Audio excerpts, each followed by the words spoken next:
Le seul sujet, c'est trouve ce qui te plaît et fais-le.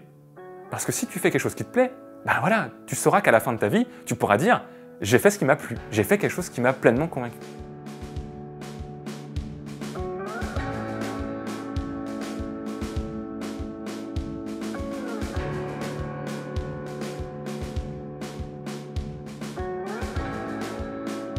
Mon parcours, moi à la base, je suis commercial. Moi ça fait plus de 13 ans que je suis dans le métier de la vente, commercial, ingénieur commercial, ingénieur d'affaires. Et depuis toujours, mon métier, c'est d'être en relation avec les autres.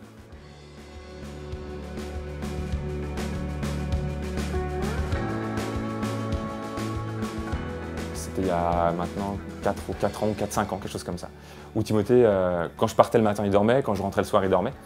Et quand un week-end, il me dit « Mais papa, pourquoi tu vas travailler tous les matins ?»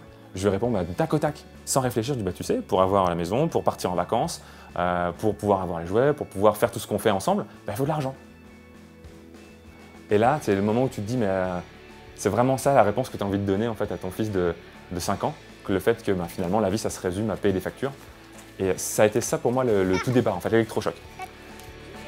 Je pense que c'est la seule chose que j'ai envie de leur transmettre, c'est fais un travail qui te plaît, tu n'auras pas très bien un jour de ta vie, et vas-y, essaye. Peut-être que tu ne vas pas y arriver, c'est pas grave, essaye.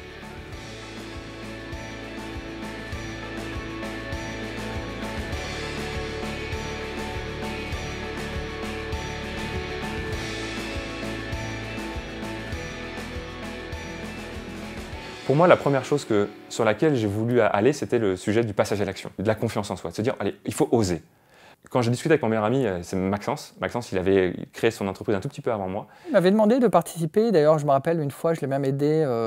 On était tous les deux. Alors moi, lui, il se filmait, enfin, il présentait le truc. Et puis moi, j'animais en fait les questions-réponses. Donc il y avait les questions, je regardais les questions, je filtrais et du coup, je lui retransmettais les questions pour qu'il puisse répondre en direct. Enfin voilà, c'était les débuts. Hein, tout n'était pas parfait.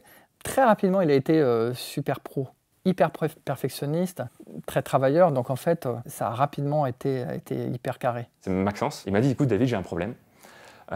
J'ai ces gens-là, ils ont de l'or dans les mains, ils font des choses magnifiques, mais ils ne savent pas trouver des clients. Toi, c'est ton métier depuis des années. Est-ce que tu ne peux pas les aider justement à leur expliquer comment tu fais pour pouvoir trouver des clients?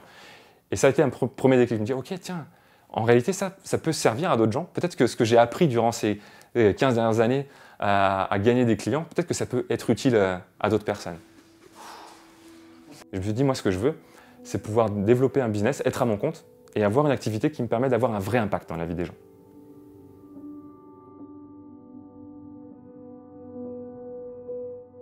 Enfin, mon entreprise, elle s'appelle Kaizen Attitude. Le Kaizen, c'est un terme japonais que l'on traduit en Europe par l'amélioration continue. Le fait de faire des petits pas constants et réguliers et d'améliorer au fur et à mesure le système. C'est une première partie de l'équation. La deuxième partie, c'est l'attitude. La notion de développement personnel, la notion que si tu as une méthode mais que tu n'as pas l'état d'esprit qui va avec, ça ne fonctionnera pas.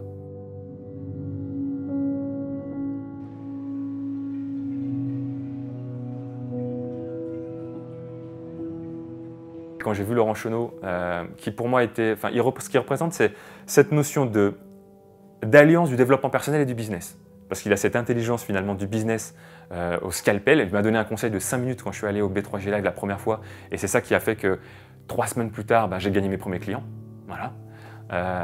Et il a cette notion effectivement de développement personnel. Cette notion de, si d'abord au fond de toi, tu n'as pas travaillé sur ton pourquoi, qu'est-ce qui te motive, qu'est-ce qui fait que tu te lèves le matin, qu'est-ce que tu veux léguer, c'est quoi finalement l'impact que tu veux avoir, la contribution que tu veux avoir sur le monde, la méthodologie, elle ne servira pas à grand-chose au final. Ou alors sur du court terme.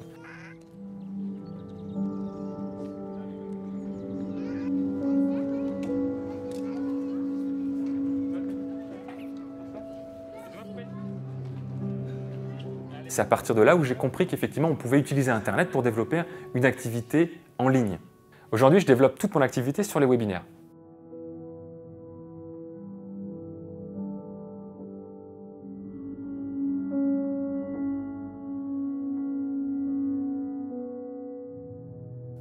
Parce que les webinaires, c'est pour moi la solution la plus simple à mettre en œuvre, la plus agile et la plus prévisible pour développer un business. Si l'objectif c'est de faire un webinaire où à la fin on fait une offre, on propose quelque chose à acheter à des clients, il faut préparer une présentation pour le webinaire et on n'a rien d'autre à faire quelque part. Enfin, il faut préparer le système, mais on se lance au webinaire et à la fin on propose à un groupe pilote de pouvoir rejoindre le programme là et c'est parti. Et on peut lancer une activité à partir de là.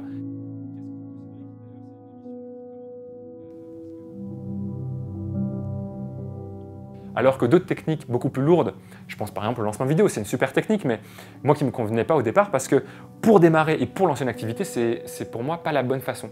Parce que c'est pas agile si tu veux. Si tu te rends compte que ton lancement vidéo il n'a pas fonctionné, eh ben, refaire 3 vidéos de vente, refaire tout ça, ça demande beaucoup de boulot.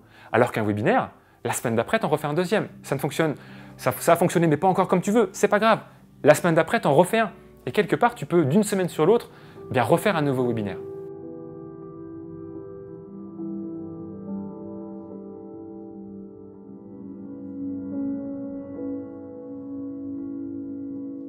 Et puis pour aujourd'hui, on va faire ça en mode un petit peu plus freestyle. Voilà. Hello Adrien, hello Eric. Et en plus de ça, webinaire, le gros avantage que ça, c'est que c'est prévisible. Une fois que tu as un webinaire qui tourne, tu dis ok, je sais que j'ai un webinaire, si j'ai 100 personnes présentes dans mon webinaire, je sais que je vais faire 10 ventes par exemple. Ben voilà. Tu sais que si tu veux faire, et par exemple si ton produit, admettons, est à 500 €, et tu sais que si tu as 100 personnes, tu fais 10 ventes à 500 €, tu fais 5 000 € de chiffre d'affaires.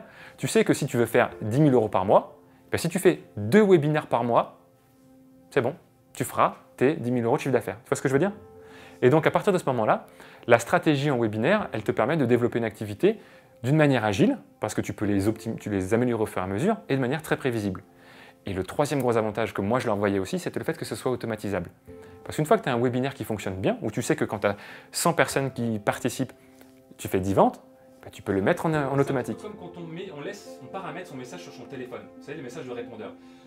On sait qu'on peut le réécouter. De janvier à août, j'ai optimisé le système, j'ai fait 12 sessions de webinaire en direct, et une fois que j'avais réussi à mettre en point une campagne de webinaire qui convertissait bien, j'ai pu la mettre en automatique et c'est là que les résultats ont explosé.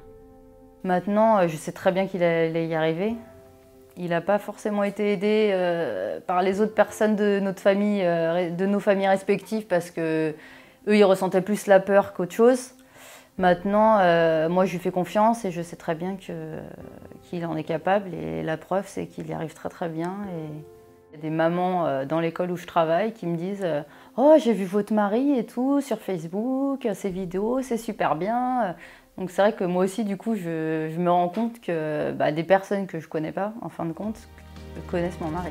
J'ai eu ce sentiment de dire oh, c'est quelque chose que je sais instinctivement, et après j'ai pris envie de dire ok, c'est de dire ok, ça c'est bon, je le sais, j'ai déjà entendu ça, on me l'a déjà. La seule chose qu'il faut, c'est décider en fait, c'est choisir. C'est de dire ok, je vais aller là, je décide d'aller là, et coûte que coûte, j'y arriverai. Je ne dis pas que c'est facile, je ne dis pas que ça va être ça va être tout rose et que ça va arriver du jour au lendemain, mais je pense qu'à partir du moment où on prend la décision d'avoir envie d'aller là-bas et qu'on se dit quel que soit le temps que ça me prendra, quels que soient les efforts que ça me prendra, j'y arriverai, je pense qu'on peut y arriver.